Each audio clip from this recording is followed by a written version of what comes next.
Hey Nesters, welcome back to Nesting Haven. You know the drill here. We are going thrift shopping at Goodwill today, looking for vintage items to resell and see if we can make a profit on any of it. And I'll probably find a few things I don't think I can live without too. So let's go ahead and see what Goodwill has for us today.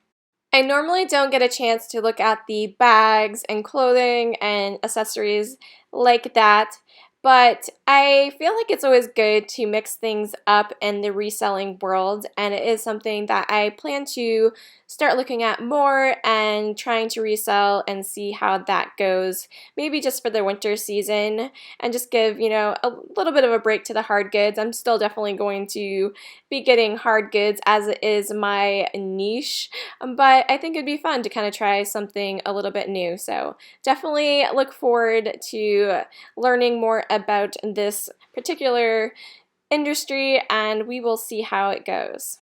I saw this right off the bat, this beautiful casserole dish. This is a glass bake and the Old Town Blue or blue onion pattern, people call it both.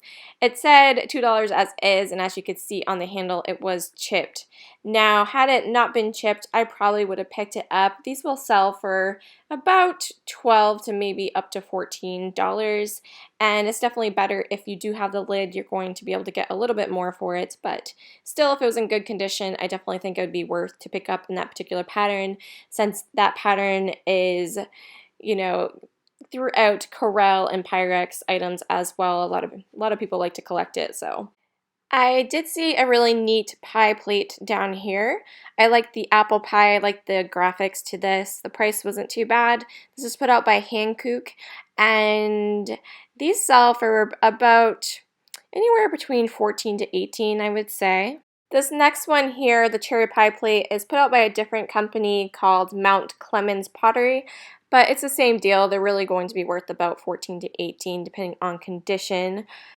This next one was really neat because on the bottom, I'm not going to show you because it does have somebody's address, but they put a little sticker on the back of it with their address, and I thought that was cute because obviously they like to go ahead and bring those to parties or gatherings with them, but they wanted to get their pie plate back. So that is a good tip, a little good idea to have your pre-made address stickers and just slap them on the bottom of your casserole dishes and such so you are sure to get your platter back.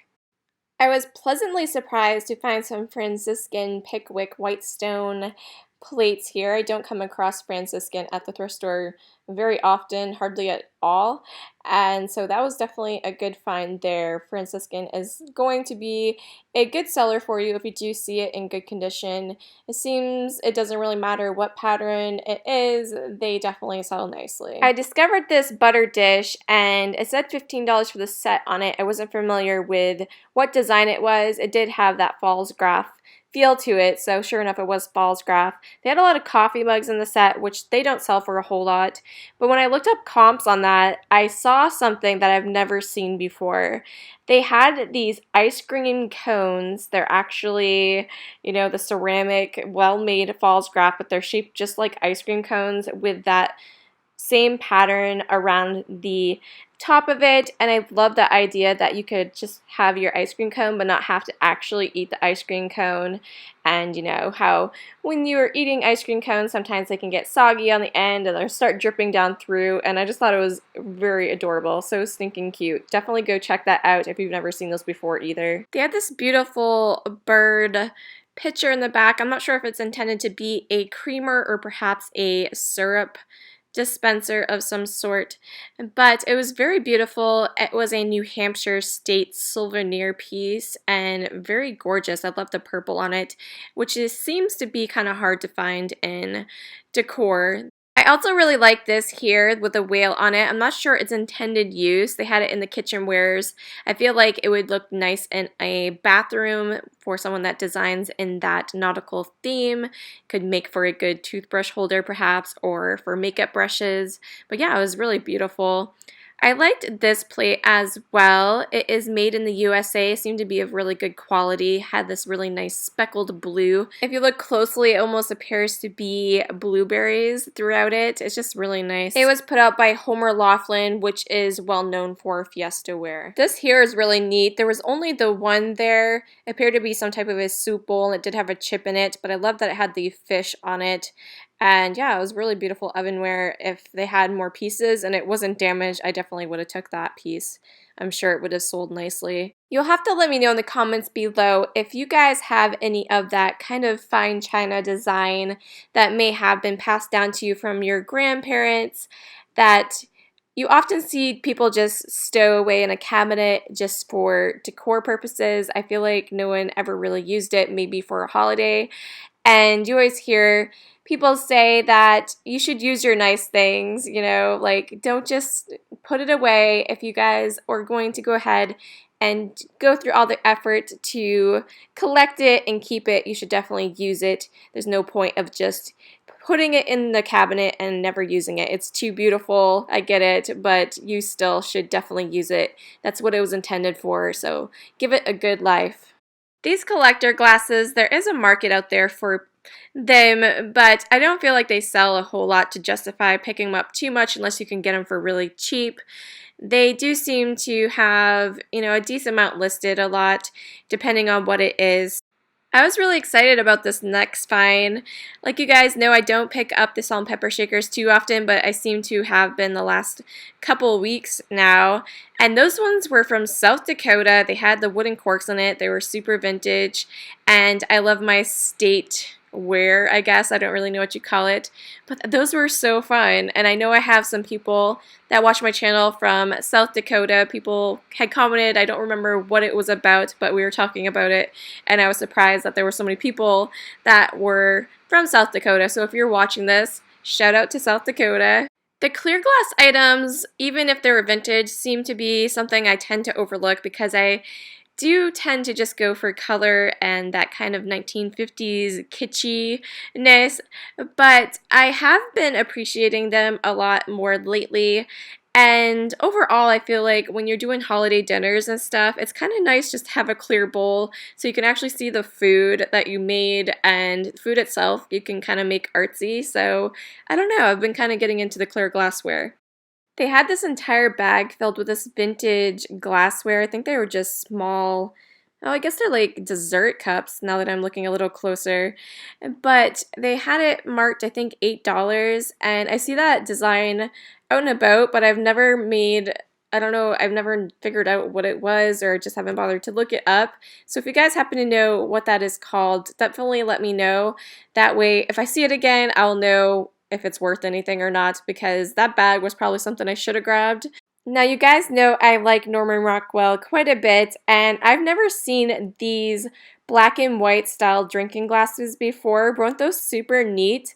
I love that it has the imagery, but it is in black and white. There's just something really cool about them. I thought these kitchen canisters are really pretty. They're put out by Russ, probably from around the 1980s. Definitely that very country kitchen style. And there were some condition issues on them, however, so I did not pick them up. And the other thing is, when I see canisters, if they aren't a complete set of at least 3, I do like to get at least 3, if 4 is even better, but it just seems like just to have 2 is a hard sell a lot, unless it's just a replacement, because I feel like people usually use about 3 for their baking. They usually have the sugar, the flour, and then they might have a different kind of flour, or they like to put coffee or brown sugar in it or something. It seems like 3 is the magic number.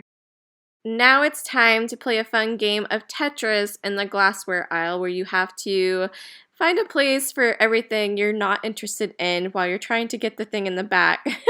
You don't want to break anything, so you're trying to look around to see where you can set it, right? I saw this neat ice bucket in the back is what I was trying to get to. It had pineapples on the surface of it, and it's missing the lid. I assume it would have had a lid to it. It is made in India. It's hand washed only. and likely from a place like TJ Maxx or something like that, so it's super modern.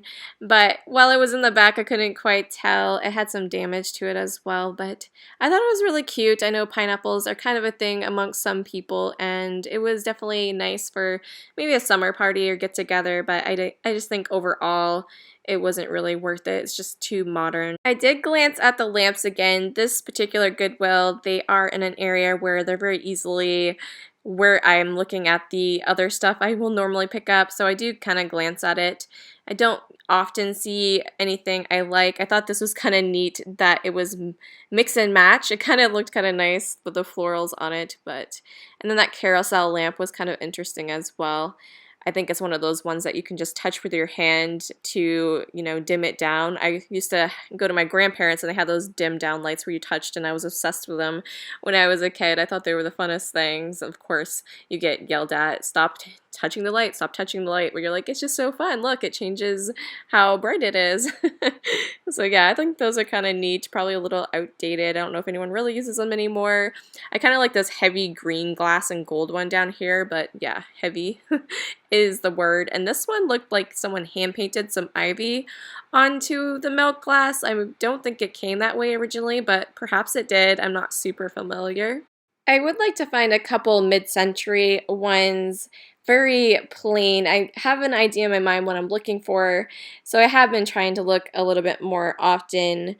I'm a little nervous about putting anything that is a glass style lamp in my home, so I definitely want it to be more on the wood-based side of it, but I think I'm going to give it a try, at least in the bedroom. I think would be nice. I thought this one was kind of nice with the birds on the outside of it. Kind of has a little bit of texture, and yeah, it was just really neat. It was probably from around the 1970s would be my guess, but it's still a ceramic type lamp that is something I'm just a little afraid to get, so definitely need something more metal or more wood based. Not normally one that goes for the mice, but this one seemed to be a higher quality. I believe it's even redware pottery, and yeah, it was super cute for a mouse, I have to admit. Now they had this full display of Norman Rockwell collector's plates, and there was an interesting deal to be had here. I was looking at all of them trying to find a price. I found a price on one of them, and you can see the tag here in a second. I believe it said $5 or $10 for the set. I can't remember the exact price. And I was looking at all of the plates, looking for what is the set, what are they talking about. Okay, so it's $10 for the set I see on the tag now. So you can see how many plates there are. So I'm looking around thinking, is it just for the ones on this shelf, or I just didn't understand what was happening. So I ended up going up front and asking if it was for everything, all of the plates on that end cap, and they said, yeah, I believe so, because I did look them over, didn't see any more prices, so that was a steal of a price. When I cashed out, the lady that was working, I think she might have even been the manager, she was like, oh good, someone bought those, now I can have an end cap so I can put some more stuff out. So they were happy to get rid of them. I don't know how long they had been sitting there. It had been a little bit since I had been to this Goodwill, so they may have been there for a while. I was happy to pick them up. I think I can do okay reselling them. And like I said, I like Norman Rockwell items. I'm sure there are other people out there that do as well, so we will see how that goes. I'm excited to give that a shot. They had a lot of precious moments there. They had some in box. They probably were displayed at some point, but just kept in the box. They had them priced at about cost. Had I picked them up, I just maybe would have broke even. It really wasn't worth it to me to do so. I know there is a market for the precious moment items. It's not something I touch base in too much. It's, some items sell better than others in that particular brand. So I just opted not to, since the prices were just kind of high. I would have probably had to have sold it in a lot, and it seems like that's what they usually go for, and was definitely just about right on point for what they go for online. If you are enjoying thrift shopping with me at Goodwill, please go ahead and consider subscribing. Hit that subscribe button, and you can see more content like this from me in the future. I go thrift shopping Often I am a full-time reseller, so I'm always looking for the vintage items at thrift stores and yard sales and antique malls and such like that. So if any of that interests you, definitely hit subscribe. Be sure to hit that thumbs up if you enjoyed this video. And if you want to see the haul of everything I purchased today, make sure you come back tomorrow and hit that bell button so you are notified when it is live on my channel. So we will catch you in the next one. Thanks so much for watching. Bye.